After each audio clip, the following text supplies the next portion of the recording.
Hi, fifth grade.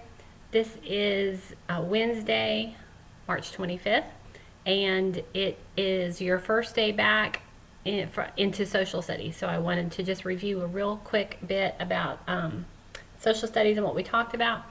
And this whole chapter, chapter 10, is leading up to the War for Independence between the colonies and Great Britain.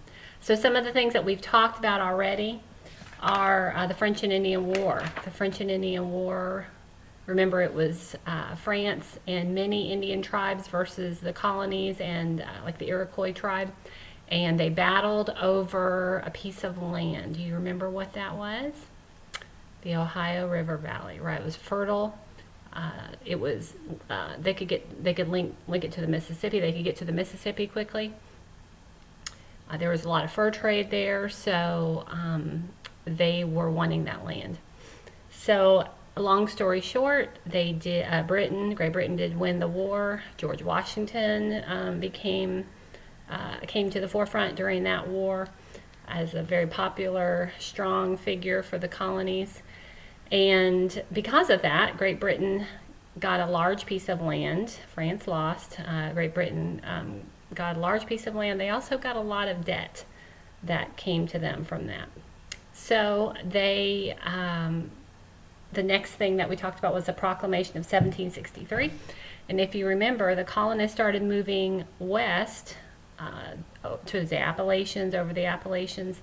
That was Great Britain's land now, so the colonists were moving west. Well, the Native American Indians at that time did not want that to happen, and they were fighting them. There were a lot of problems because of that. So to protect the colonists, Great Britain came up with the Proclamation of 1763, and if you remember, that kept the colonists from moving west of the Appalachians, and they weren't allowed to do that anymore.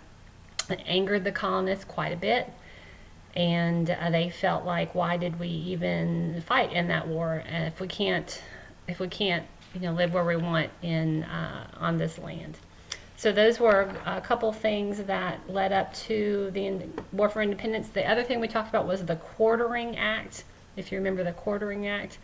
And Great Britain passed this law because they had so much debt now, and they had to send a lot of soldiers over and military over to protect the colonists. So the Quartering Act was forcing the colonists to give soldiers food, fuel, transportation, if they wanted it. And again, that did not go over well with the colonists also. They were treating the soldiers badly.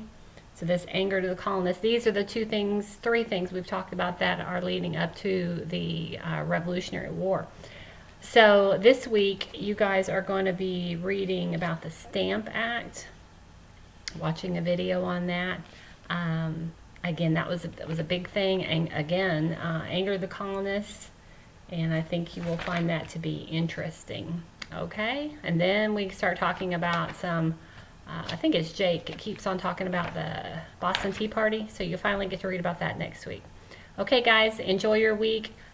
There's information on RenWeb, facts. And I've also put information on Google Classroom. I put it in both places this time because I'd like to start trying Google Classroom. I know you guys are already familiar with it with Mrs. Morales. Okay? All right. Have a good week, and I'll be talking to you. Bye.